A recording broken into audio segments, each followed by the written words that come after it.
Good evening. Tonight, will we be protecting reusable reentry vehicles by making them sweat? Hey, works for humans. China has big plans to expand its space station. Amazon is officially in the Constellation race. Rocket Lab's Neutron vehicle was selected by the Air Force for a cargo test. You know how we love cargo. And maybe coopetition as a term will be making a comeback, at least at the moon, by the commercial sector. Plus, we have serial entrepreneur and investor Rich Godwin. From the news desk at the Center for Space Commerce and Finance, my name is Thomas Andrew Olson, and this is The Unknown Quantity.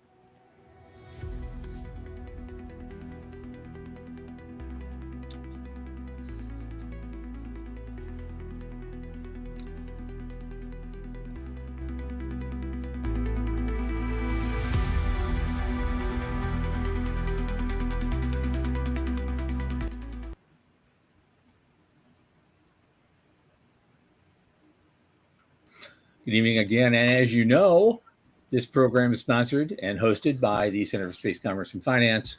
And what is the center? Well, we're a 501c3 nonprofit in the U.S. We champion and strengthen emerging space startups, space scalable small and medium businesses, and space adjacent enterprises worldwide through advisory, access, and advocacy across the funding spectrum. Our programs fortify business plans and investor readiness for founding teams at various levels of development. A lot of our work, especially this podcast, is supported by our listeners and fans. Hey, like you. So if you go to the QR code at the upper left of the screen, it will take you to our donation portal. Keep helping us out. A little in the tip jar each month makes a big difference. Thanks in advance.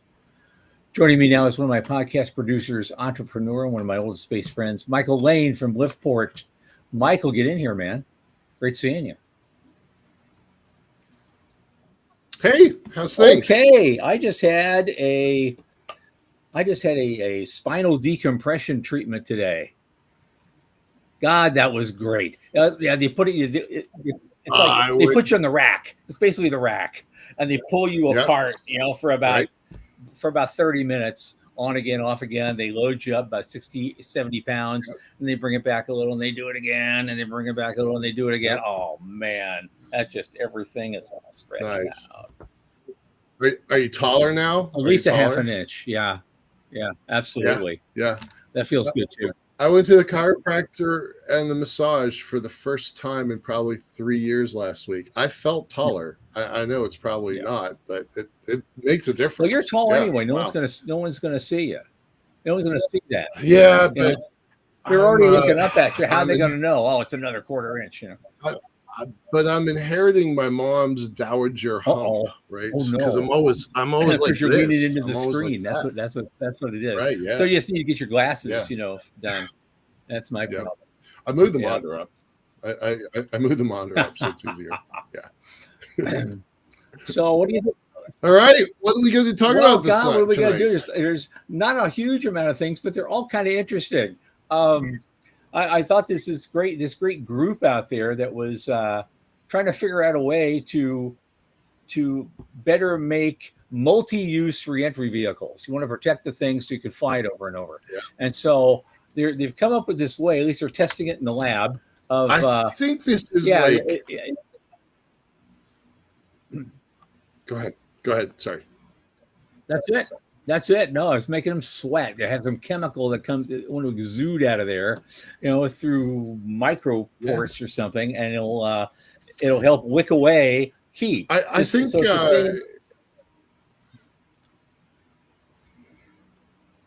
Go ahead. I think it's really interesting. This is now, I think, week number 3 or 4 or 5, where we keep seeing new technology developments in this sector. That re-entry is kind of the next cool thing in the sector, and people are building stuff. They're making plans around it, and for weeks in a row, like we don't make up the news. We editorialize all of the incoming signals that we have. Yeah. Right. Yeah. Right. We editorialize on what we want to show. You got to understand, if you folks who live in desert areas, you understand this already. this is like this, almost like the same principle as an evaporative cooler, what they call a swamp cooler, that they use, out west a lot in the dry areas, in places like Nevada and Arizona. You can, and it's just pure water, and it evaporates, and it creates this cooling thing inside, and it blows cool air into your house. It's a little bit moist, and it's really comfortable. And that's the only places it works. It's in really dry areas, so you have that heat exchange. So you can't do it in Florida. It's too moist in the air, won't work. But the idea of exuding some kind of chemical, not necessarily water, to help keep the thing at a protective kind of fluid layer to keep the shield somewhat protected from that plasma fireball at the first stages of reentry, I think it's kind of fascinating, and I wish them a lot of luck on that. They 3D print this whole thing. Yeah. And so talking about other technologies that have done vast improvements in the last decade or so. It's pretty amazing. Yeah, I think it's pretty cool tech.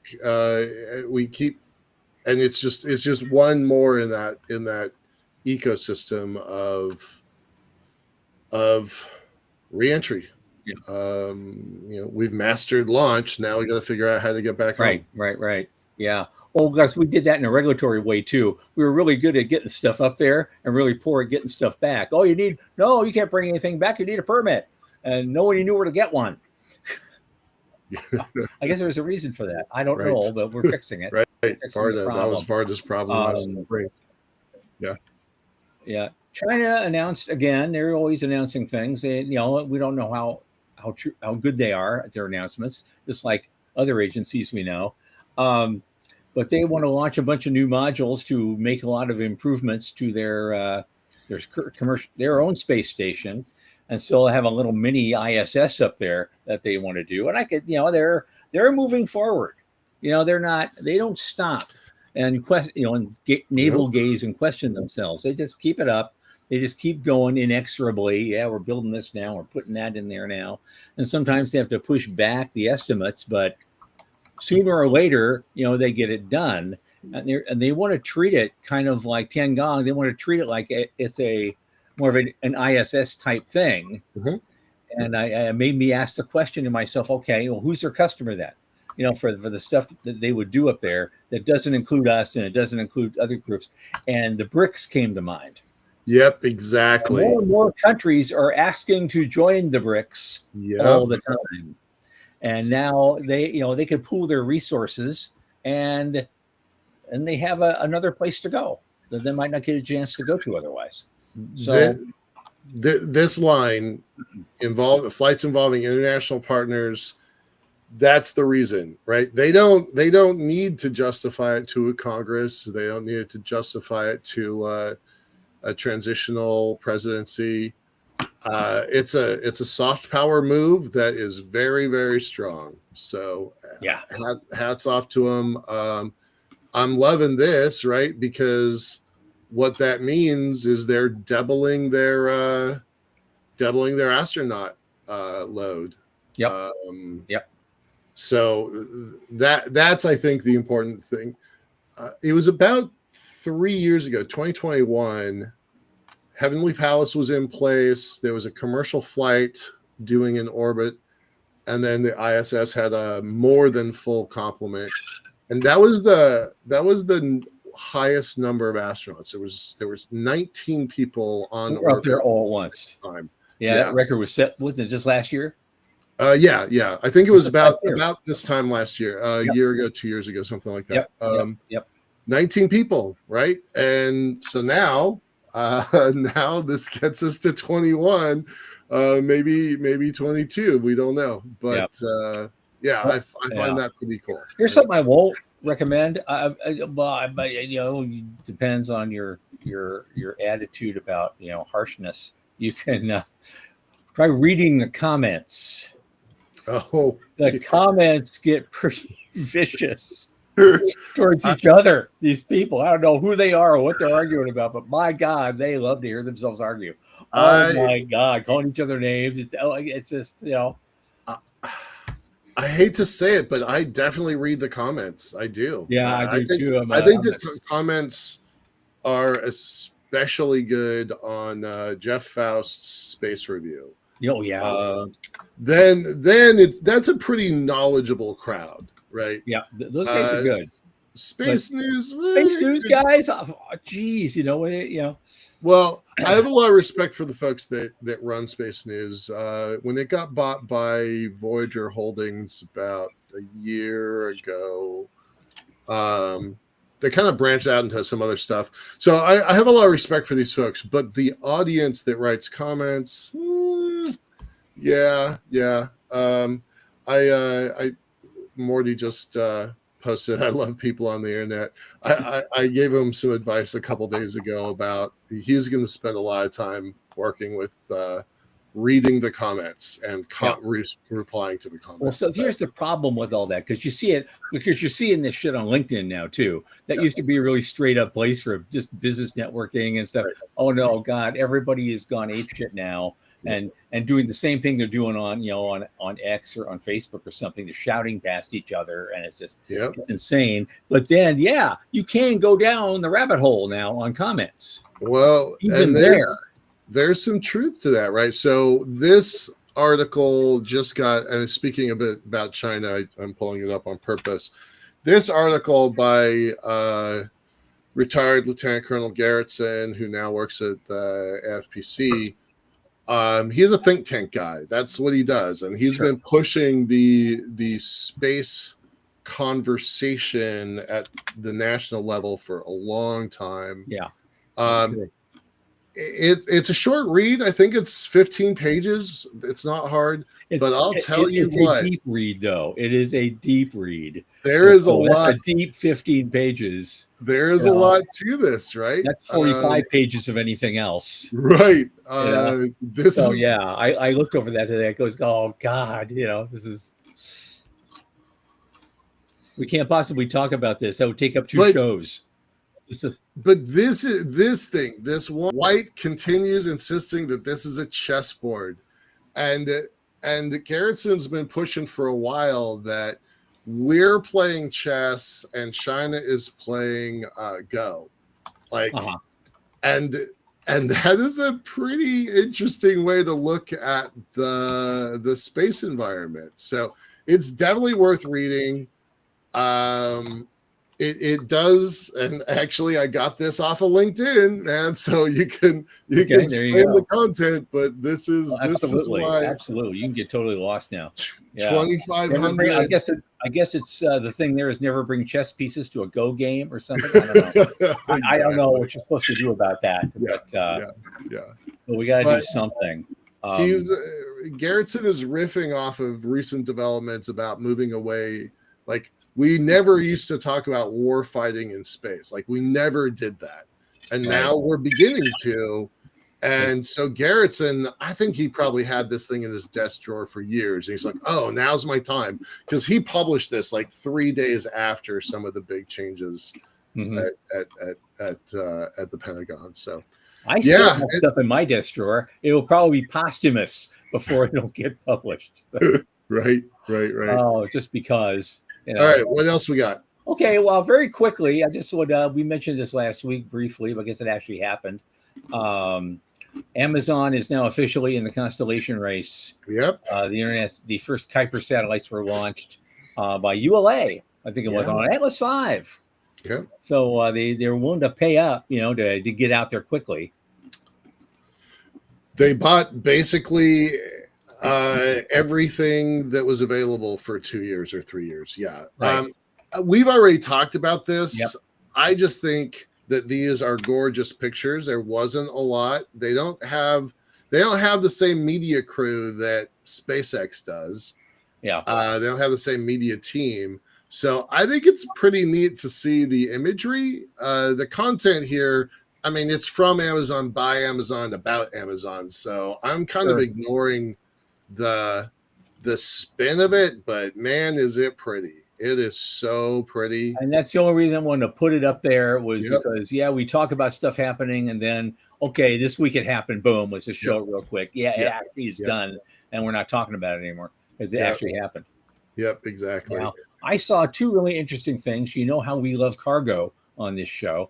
Yep. And Rocket Lab's Neutron booster was tapped by the Air Force for a military cargo test.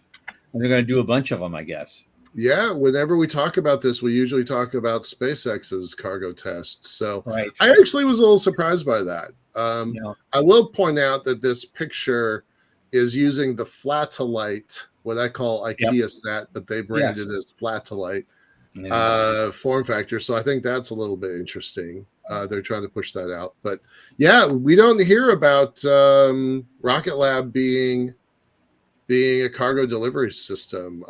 We keep reporting on SpaceX because, again, they have a really good media team, and so we know more about that. But Rocket Lab came out of nowhere, and they, now they have this really, really aggressive program because Neutron is not a small rocket. They went from smaller, more interesting payloads, and they were just launching stuff and throwing it up there. And now all of a sudden they've designed and built this thing, and the Air Force says, "Yeah, we want to try it." Okay. Yep. That's a huge contract. That's a lot of money. So yeah. Good for them. I know that picture. I love that picture. That looks like the angry alligator from the Aegina days, from Gemini. Remember that? And now it's eating the Flatolite. Yep. But it's I think it's pretty fascinating. And I just think I love when this military stuff comes out and they're going more private sector than NASA in some ways. Right. They're just going right after it. Beck calls out, a huge vote of confidence by the Pentagon. No kidding, really. That's that's great. It's kind of neat to see it happening. I mean, it really is. This is, say what you like about the. There's arguments to be made about how much money we're spending on defense, but you can see it going into this industry for every single day. There's new stuff going into this industry. So right. Yeah. And then same story here, right? A little bit, because this is something that's been coming to a head anyway. Because there's this program been going on called CLIPS. Totally love this picture. Yeah, and NASA's been involved in that, and they I think it's Astrobotic and Intuitive Machines, and they're all part of this thing, and they all got some grants to be service providers on these practical issues. While this program's been going on, it's going to be a decade in 2028, and that's going to stop. And so part of this, the commentary on this thing was that, okay, we're already starting to plan for CLIPS 2.0. It was Astrobotic, Firefly, and Intuitive Machines. But to make this thing work, and all those landers that just showed up, in the last couple of months, right? Part of it was part of the 2.6 billion in contracts over 10 years, with the Commercial Lunar Payload Services Program. But they had to work together in certain ways, and when normally they're in fierce competition in order to make it work for everybody, and mostly on coordinating the frequencies and sharing other resources, especially in the landing phases, to make absolutely certain that they all could get there, okay. They had this word, and I'm looking for it now from the article, because that's it. Because because back in the day when we started this stuff, the term was co-opetition. Right. Yep. It means the same thing basically, but they had to make up a new one, competimates. Okay. It's the new space kids, sure. It's the new space kids. They got their own word, and so we have to retire ours now. I thought that was funny. But, I love that this is a pretty small ecosystem of folks that can be in the control room, who can be on the factory floor and build this stuff. They probably are trading staff at some level. You're going to leave one company and move to the other one. You've got to have some rules about how you're going to operate in this very tight ecosystem. I think this, right? A sustainable lunar community. that we've been looking for this for 2.5 decades.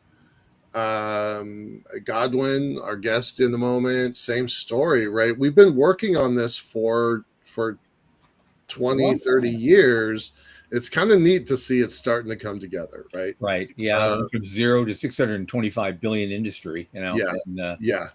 It seems like at the end you made it almost look easy, but it was not easy. It was not easy at all. So, and there's a lot of giants whose shoulders we all needed to stand on, and are being stood upon now. So that's great. Yeah. So unless you got something else about the news, I want to move ahead. I'm going to just do a quick one that we kind of missed a couple of weeks ago, only because we're talking about the moon.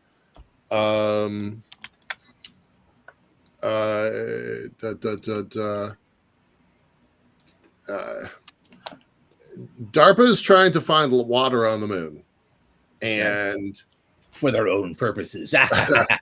Well, okay, but think about this for a second. First of all, DARPA doesn't play on the moon very well, right? That's not a thing that they typically do.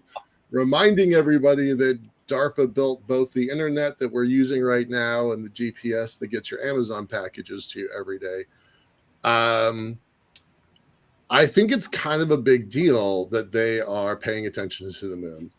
And what are they doing? It's a water prospector. So we know people that sometimes listen to this show, that watch this show, they're doing water prospecting. So this feels like a match made in heaven. And I just kind of wanted to point out, it came out a couple of weeks ago. I actually sent this to the person that I do know is doing water evaluation. I'm not going to name them, but I think it's cool. I think it's cool that that's happening, and I want to see it happen more. And so with that, I'm going to close off my side of the news.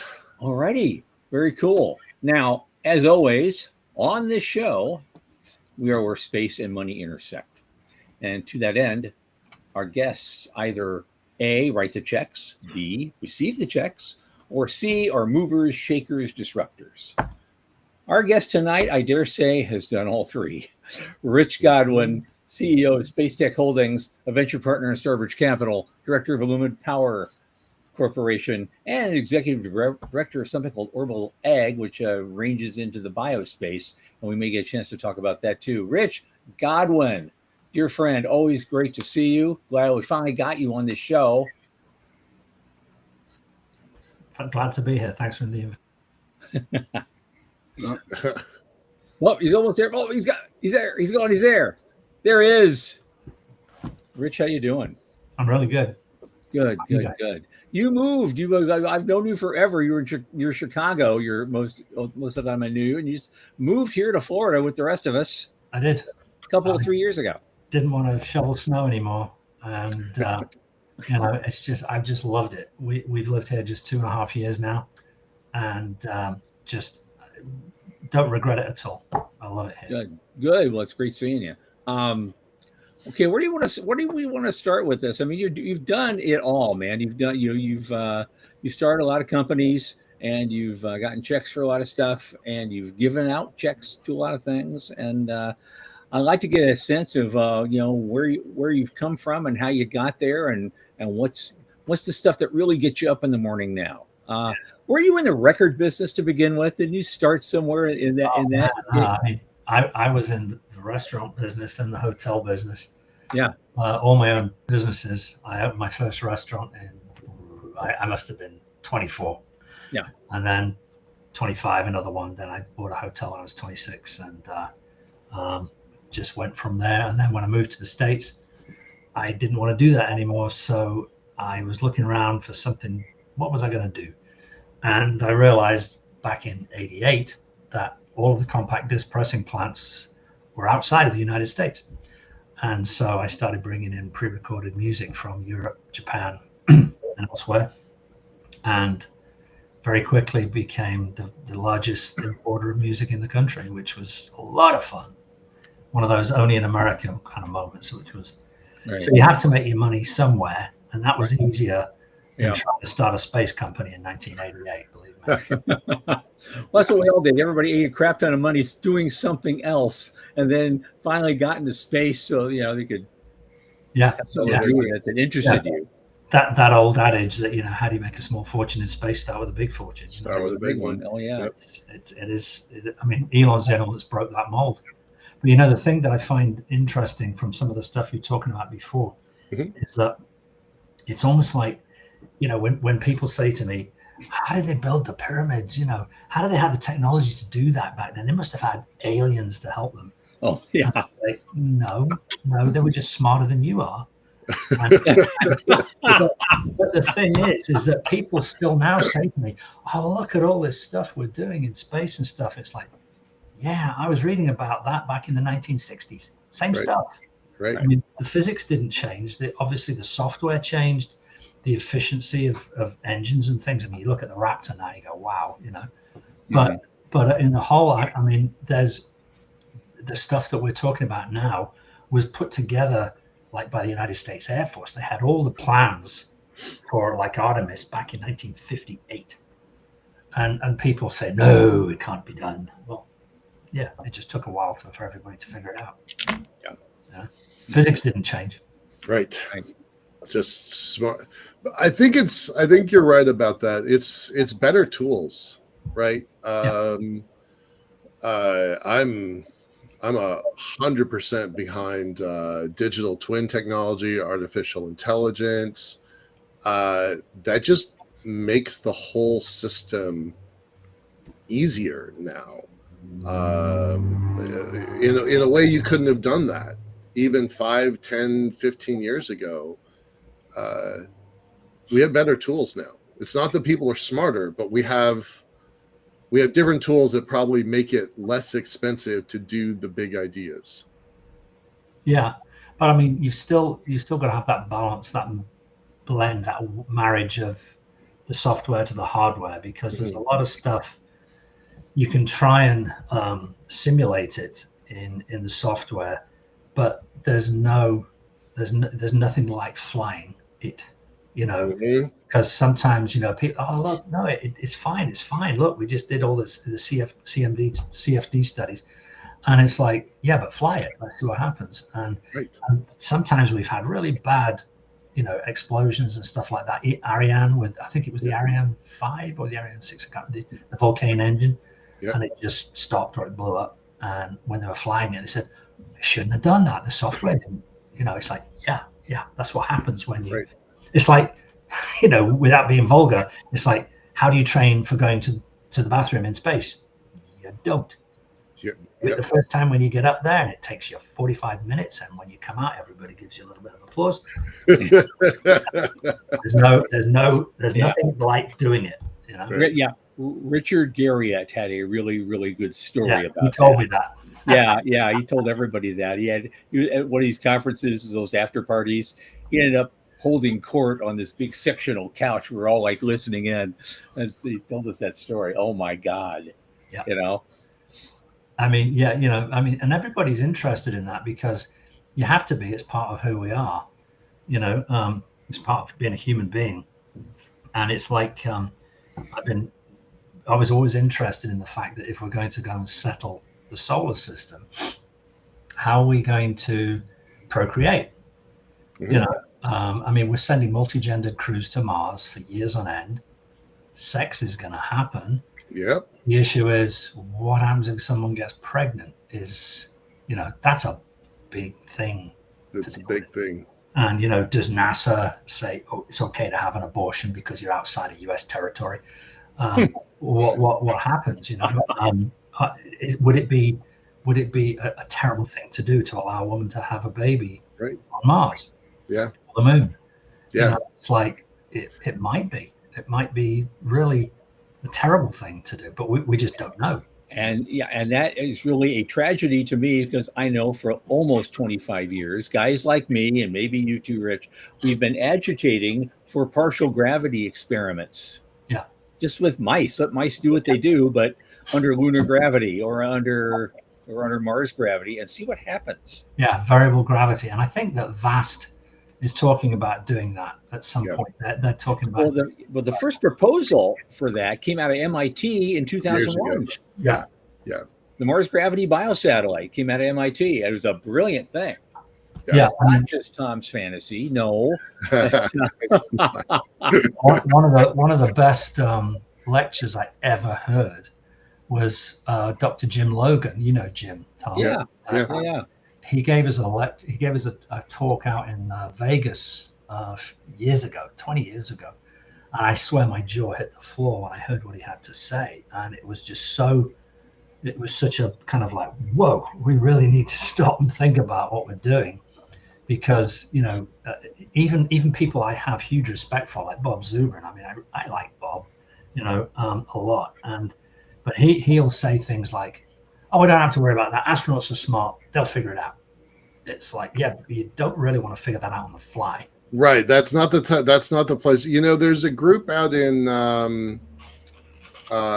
Amsterdam, Spaceborne, that is trying to figure out how to have kids in orbit, like the real science, the real ethics, the real, petri dish level science first, and then their mandate is to have a kid on orbit. And I've had long conversations with Dr. Edelbrook about that, and his plan is to take a gal up who is very near term, induce in orbit, where right, you make a face. There's some ethical considerations there. Really, right? Yeah, that's a long ways out. Like, it's not a tomorrow thing. The thing is, they did do some rat studies on orbit a few years ago, where the rats had baby rats, and they found that the bone density was at least 20% less on the fetus as they were growing.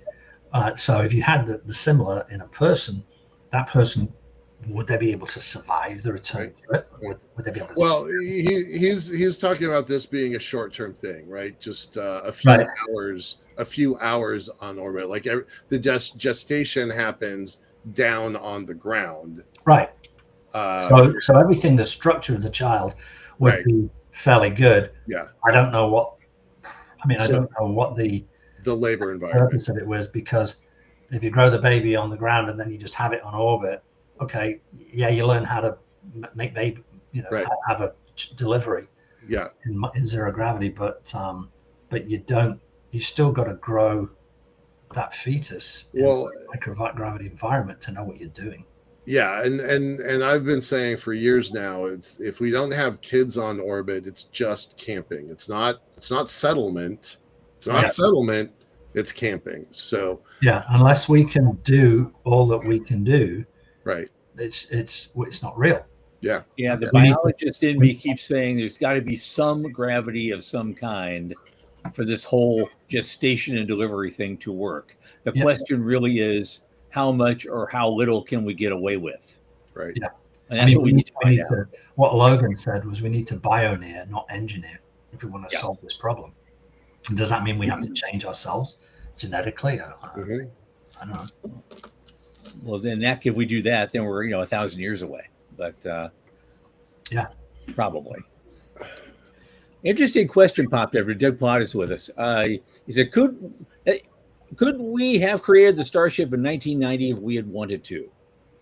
And my first instinct says, maybe not, because all the really interesting engine developments didn't happen until the early 2000s. And they were spearheaded really by SpaceX. I think development of those new engines. The big problem, I think, would have been the ability of the software. Yeah. Software is just remarkable. I mean, Silicon Valley software on space assets. Yeah. This is not a chicken egg problem, though. It's not. I mean, because the egg is the engine. And then the software, too. I mean, the software, we probably could have gotten there much faster than we got the hardware. So maybe in 1990, the software stuff, we didn't have the capability, in 90 than we had 10 years later, as far as the amount of RAM is available and how fast the processors go. I mean, I was in IT for 31 years. I lived this shit for, from 1986 to 2015. But so I've seen it all. I'm not sure about the probably by 95, you'd have at least the principles of the software development in place enough to at least give it a good go. Well, did you guys ever read a book called Leo on the Cheap? It came out of the US Air Force. It was actually by John London, who I think was a US Air Force colonel back in the 90s. Yeah. And methods for achieving drastic reductions in space launch costs. He put that together. He wrote that book back in the 90s, and I read it. I went, holy moly. Yeah. This was Elon's Bible. He must have this tucked away next to Sheldon's kind of notebook in his drawer at Hawthorne, because everything that SpaceX did to a great extent was based on Leo on the cheap. There's no reason. Give me the name of that, Leo on the Cheap. Leo on the Cheap, and it's by John London. Yeah, great book, written in the 90s. I was just fascinated by that. I've never heard of it. That's Well, interesting. is that a commercial publication or a government type of publication? It says, I believe it's available. I think you can just download the PDF. I'm looking at it right now. Yeah, you can download the PDF. Well worth the read. I mean, I really think that it was Elon's Bible. There we go. Huh. Well, yeah, take a look at that. Get your brother to start selling that. I always love Rob. Yeah, I mean, well, the thing is, books. I think it's still copyright, so. Uh-huh. I don't know. I think it may have been bankrolled by the DoD. I'm not sure. Okay. All right. Interesting.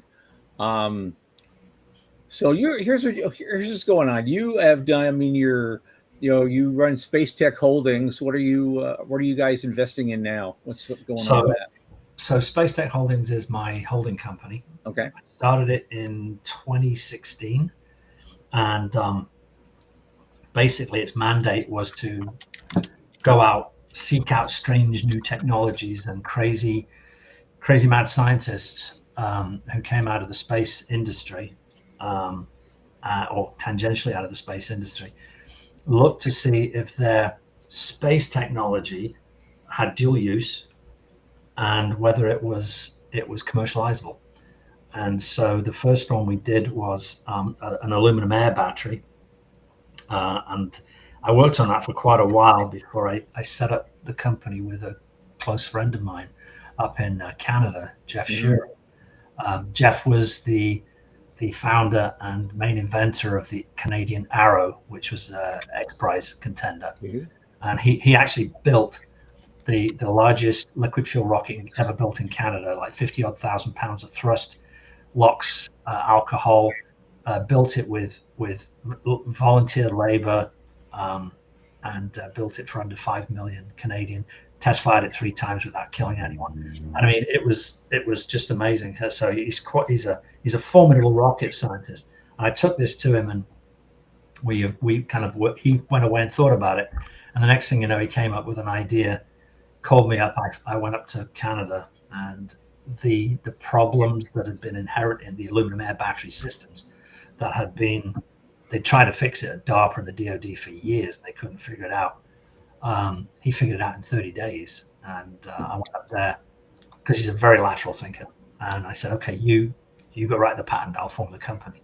And so I'm really proud to say that AlumaPower, which is our flagship, is just closing out its Series A, well oversubscribed in this market. Great. Well oversubscribed. Great. Which is really phenomenal in this market. Yep. So very proud of that. And that's based in Canada, that one. Okay. But it's kind of a game changer in a lot of ways. Can you describe a little bit what Illumigen does? That's what you used to call it. Illumigen was different. Illumigen was a different. We were making hydrogen out of aluminum. So you got to remember, aluminum is basically frozen electricity, very high energy density. And if you could get all the energy out of aluminum, which you have to put in it to make it in the first place, you'd have more energy density than just about anything except for nuclear, right? Wow. So, like I said, it's frozen electricity. With Illumigen, we were working on getting the hydrogen out and then putting the hydrogen, very pure hydrogen, by the way, into a PEM, a fuel cell, and doing it that way, so you could make hydrogen anytime, any place, anywhere, with a very small system. And it worked quite well, but for one reason or another, I left and went to work at SpaceX for a couple of years and I kind of dropped that. But I came back into it later when it was with my friend, when it was, we realized we didn't have to go to hydrogen, we could go straight to DC current. And so that's been a really, it's very heavily energy dense. I mean, they all talk about lithium ion having 170 watt hours per kilogram or 250 watt hours per kilogram. Elon's always saying, oh, we got this 270 watt hours per kilogram. And I go, is that cell or system, Elon? Meaning, is it just the cell? If it's the cell, it's 270. Great. But what about all the electronics and the cooling system that goes around it? And then it comes down to 120, 125, right? Because you're taking the mass of the whole device into consideration. So with aluminum air, the theoretical maximum is 8,100 watt hours per kilogram. That's a huge amount of energy that's inherent in a kilogram of aluminum. Now, half of that is heat when you could get it out. The maximum theoretical is about 4,100 watt hours per kilogram of electricity. We're getting up, we're not quite that high yet, but we're getting really high, 2,600 watt hours per kilogram. So when you consider lithium ion at cell level, 278 a kilogram, we're 10 times higher than that. So, and a system, we're still more than 3-4 times higher than lithium ion. And the fact is that aluminum is everywhere. You know, you don't have to go to Chile or China. You don't have to go to Congo for cobalt or anything like that. It's aluminum. You buy it at just about anywhere. And actually, in fact, our system runs on scrap aluminum. So it's very effective. Yeah. Okay. Yeah. So I guess you thought you have a lot of uses for this planned. You're going to put it in a vehicle?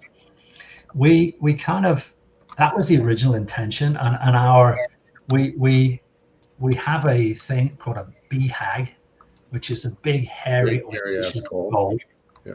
And the BHAG is to replace every internal combustion engine on the planet. You know, okay, fair enough. By 2050 or something like that. Right. You know? Could we do that?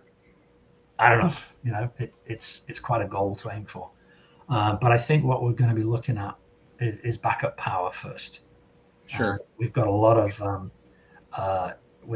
interest in that. A huge amount of interest in backup power that's zero emission. You've got to remember, it's zero emission backup power. It's got the same kind of energy density as a diesel generator with zero emissions, right? So you can turn it on. You don't have to wait for the wind to blow or the sun to shine. You turn it on. It runs on the aluminum. The aluminum is the equivalent of the diesel or the gas fuel. It gets consumed. The aluminum is consumed and gets turned into a slurry. But that slurry of aluminum trihydrate can be recycled back into aluminum. It's kind of, circular. Right. So it's got a lot of advantages to it. It's clean. We already know how to handle lots of aluminum around the planet. So the logistics supply chain is pretty much all there already. So we're not trying to create a new supply chain logistics issue to deal with it. So it's a pretty compelling. Yeah, I always have this vision in my head though, because I haven't been a real big fan of electric cars yet, because I'm just surrounded by all these horrible lithium batteries. You know, I don't like how they're made, and I don't like that whatever you have. I can only drive it a couple hundred miles. I got to recharge it all day. And it's like, I'm not a customer at this point. I have a Nissan 370Z and I like to do road trips. So I'm looking, what if I could replace that engine with something that's Aluma powered? You know, okay, how many miles can I get on a brick, an ingot of aluminum? It depends. I mean, we use spinning discs of aluminum. Okay. So the bigger the spinning disc, the more surface area is reacted, you get more power. Sure. You can also make it thicker. So the duration is down to how thick the disc is. Okay. I've got one here actually. This is fun. This is Oh, look at that. This is the fuel. Wow. Looks like the original video disc Yeah. from 1985. See, it's not very thick. This Right. is a thin cell. This is the fuel. This is what goes in. You slot it in. It spins up. This gets consumed, and you're left with a slurry. It goes down to like aluminium foil. It goes that thin before you have to replace it. And so the thicker to extend Tom's question, how much is that disc? Is that going to get you 5 miles, 500 miles, or 5,000 miles? Well, it depends on how you pull the energy out of it. Tom's a speedster, so he's going to go fast. As Tom likes to drive. Well, Tom would probably need 6 of those. Okay. Running side by side. Yeah. To give him the kind of horsepower that he'd need. Okay. But then the thing is, to refuel or to recharge, he just stops, takes out the old one, puts in a new disc, which you could have in the trunk, or you could go and stop and pick up, or have Amazon delivered overnight. It's a chunk of aluminum. Right. 7-Eleven. You have it. Yeah, it doesn't blow up. Okay. It doesn't degrade. You can go bury it in the garden for 1,000 years, dig it up, and it'll still work. So indefinite fuel shelf life. So, right. That's one of the interesting. You said that they just got their Series A. What did they raise? What are they doing with it? And how does that flow back into rovers on the moon, or is that going to power a base? We've got interest in that, and that Jeff, who is the inventor and the founder with me, he's got a huge interest, as I have, in space. And the fact is that this could run all the way through the lunar night, not a problem. We could do that. Plus, you've got the power, but also remember the other half of what you're getting out of it is heat. So you can keep the vehicle warm through the lunar night. Right. And so these things, if we could make them on the moon, these things could run into really cold, dark places. And be quite warm, carry on working, do their thing. A lot of energy density. You still need water, you still need the electrolyte, you need oxygen. So because it's an air battery. Yep. It runs better on oxygen than it does on air. Right? Okay. You get better output. So, that's not a big deal. And there's lots of aluminum on the moon as well. Mm-hmm. So. How give me a scope of mass, right? Is this going to fit in a Mini Cooper, or do you need a modern Hummer? We've got a design for an F-150 we call it in the frunk. Yeah. We've got one that could fit in the frunk. We haven't fully designed. We've designed it. We haven't fully manufactured it yet. So what we're working on right now is big systems, that fit into 20, 30, 40-foot containers, right, and provide megawatts of power. So that's what we're working on right now. Oh, so that's a direct competitor to the trash can nukes that are in development. Yeah. Yeah. Saw GE's announcement today up in Canada. Yeah. Oh, that's good. I like that. I think there's a race on right now, right? Yeah, there is. Yeah. SMRs and MMRs definitely coming to the forefront, and I think they'll get regulatory approval more quickly. Mm-hmm. But you got to realize the difference between an SMR and an MMR. SMRs are just modular. You slot, put them in place, jigsaw puzzle, but it's still a half gigawatt to a gigawatt. So it's a big piece of gear, and it costs billions of dollars. Or you could do an MMR, which is 5-10 megawatts. You could put into an area the size of maybe an acre or less. Oh yeah, nice. And a 10 megawatt. Think about it. A 10 megawatt reactor on the moon. That changes everything. Changes the whole game.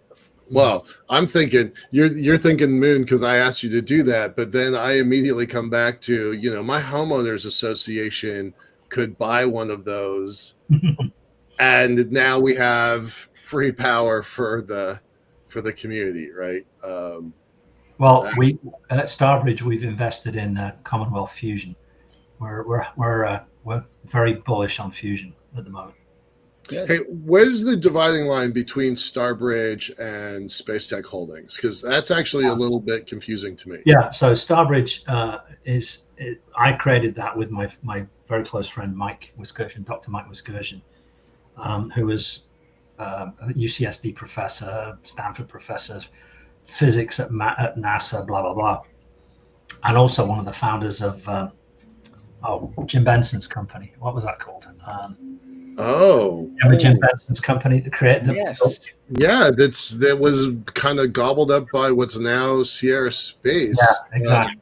He was my business partner, and it was funny because I was looking at the interesting thing you had on earlier where you were talking about the heat shields, and it was my partner Mike, who unfortunately passed a few years ago. My partner Mike was the guy who got SpaceX their heat shield. Oh, wow. They were in a bind over the heat shield for the Dragon, but my partner got them that heat shield, the Pico heat shield, and they were pleased about that. You know, Elon, he's pleased for about 30 seconds, then right, then move on. All right, the next solve thing. problem. Yeah. What's the next problem? Yeah, Right. So the other stuff that you asked me about was orbital ag. Yeah. We've got a formulation to grow food. It was designed to grow food in space. It works really well on this planet. So we're testing that out in the fields in California, down in Houston, in France. So we're testing that all over. That's a product that I work most of my time on right now because that's my second baby. Is that a spin out from this thing you worked on about 10 years ago? Yeah. Is that it? I got all that IP back into my wheelhouse. Oh, good. Thank God, because that was I remember that story. I was there for some of it. Mm-hmm. And it was like, my God, that was insane what happened to you on that. Yeah. And I'm glad you got it back. I still have a bunch of bottles of that stuff at home here. I'm growing some food plants. I'm spraying it on there. And the guy who invented this stuff or discovered it, John Wayne Kennedy, right? I was introduced to him by Elon. Elon said, go and meet this guy. And back in 2010.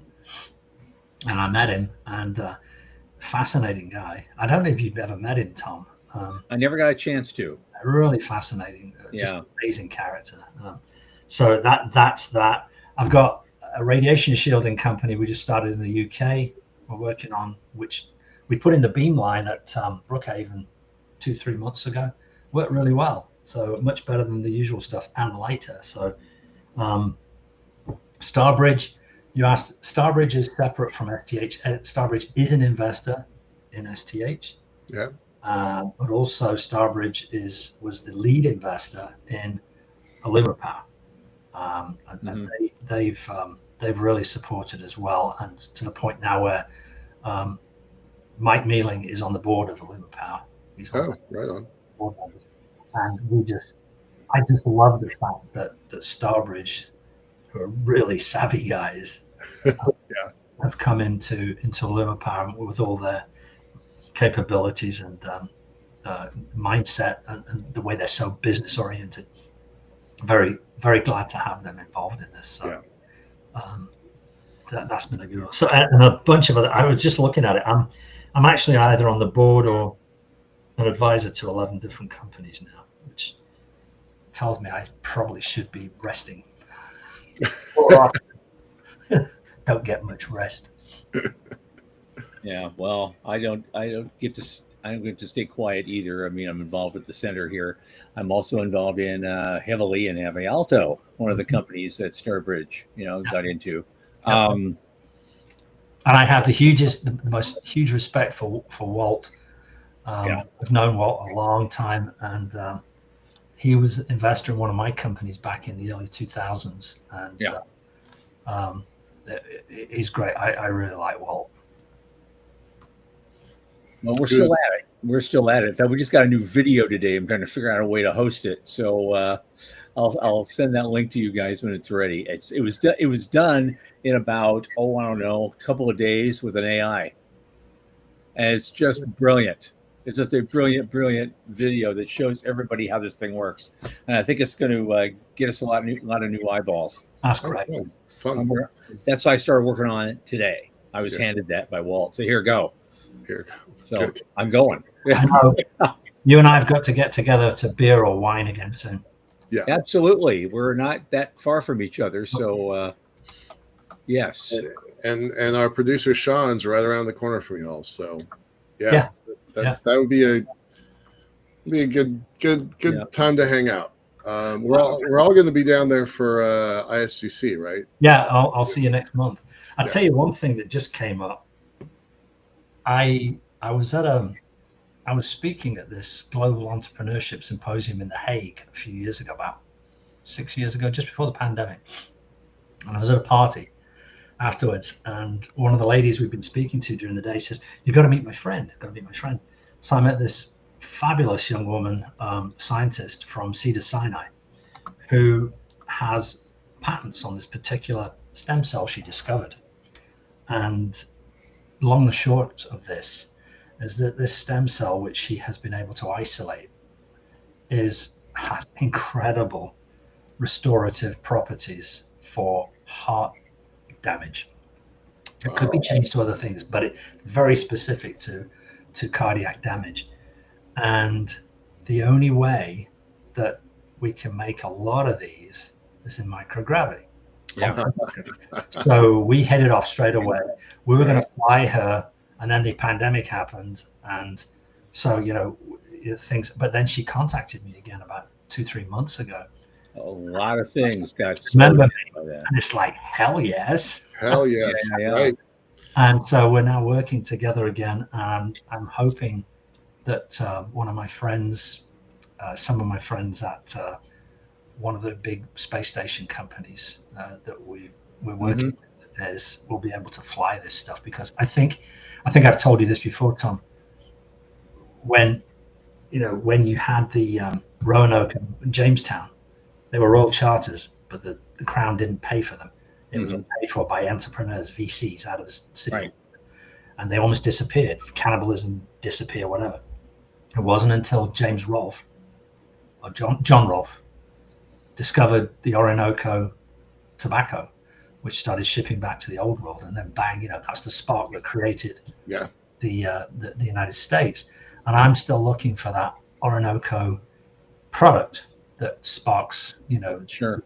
the commerce from space, not just going back and forwards, not having the Mayflower or the whatever, but actually making something up there that you can sell back to the old world and make a huge amount of money doing it. And I think biologicals are the way to go with this. I really do. Yeah. Because we've been talking about that for 10 years since you started that other company. And so I'm glad to see this is coming full circle now and is going somewhere. I'm really happy to hear that. I wanted to just, I know we don't have only a couple minutes, but I wanted to get into something because, in terms of this stuff runs in the family, doesn't it? What, space? Is it your son kind of a successful tinkerer in his own right? My son is a senior coder at a very big credit card company. He's a very, both my boys are really smart. They're both in the tech industry. So yeah, I'm very proud of both of them, and they're just very capable. And my eldest son actually has a thread on LinkedIn where he does specialist instruction on how to get through certain aspects of technology. Because he designs the technology himself, he codes it. So. But my brother Tom, he and I, we had Apogee books, and I don't know how many books we've got in print. Hundreds and hundreds. It was about 400, about 400. And some of the stuff that we published, you look at it and go, holy moly, I need to give this to Elon. Right. And there's a couple of them I'm hoping that I'm going to meet Jared Isaacman next month at ISDC, and I'm just going to put them in his hand and say, you need to read these. Right. Because it's a recipe book for how to move the future forward. Yeah, absolutely. Yeah. Well, Rich Godwin, serial entrepreneur, investor, successful man about town. It's so good to see you, my friend. And it's always good to see you, Tom. And we're gonna hook up in about a month now. So that's going to be lots and lots of fun. I'll definitely see you at ISDC. Yeah, absolutely. I have a business track that's all day, so I want to sit in and Yeah. check that out. You're welcome to it. That's going to be a great show too. So Yeah, I love it. Yeah. okay.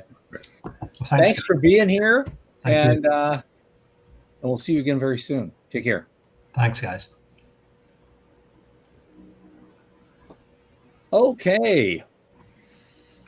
This time goes so fast. It does. It There's just a lot goes so going fast. on here. God, like that, we could talk for another hour. My God, I mean, the stories he has to tell, and he's doing some amazing things. I can't wait to see Illuma Power get going. That it just is beyond what we talked about even a couple years ago.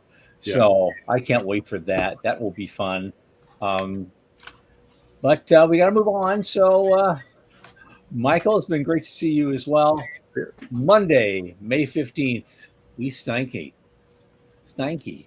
COO of Six Lunar Industries and advisor to the aerospace, defense, and energy sectors, is going to be with us. And that's going to be a very, very interesting conversation, how she ties all those together. I really like her. Incredible stuff, too. I can't wait to have her on. And that will be this coming Thursday night at 8 p.m. Eastern. So from the news desk at the Center for Space Commerce and Finance, this is Thomas Andrew Olson.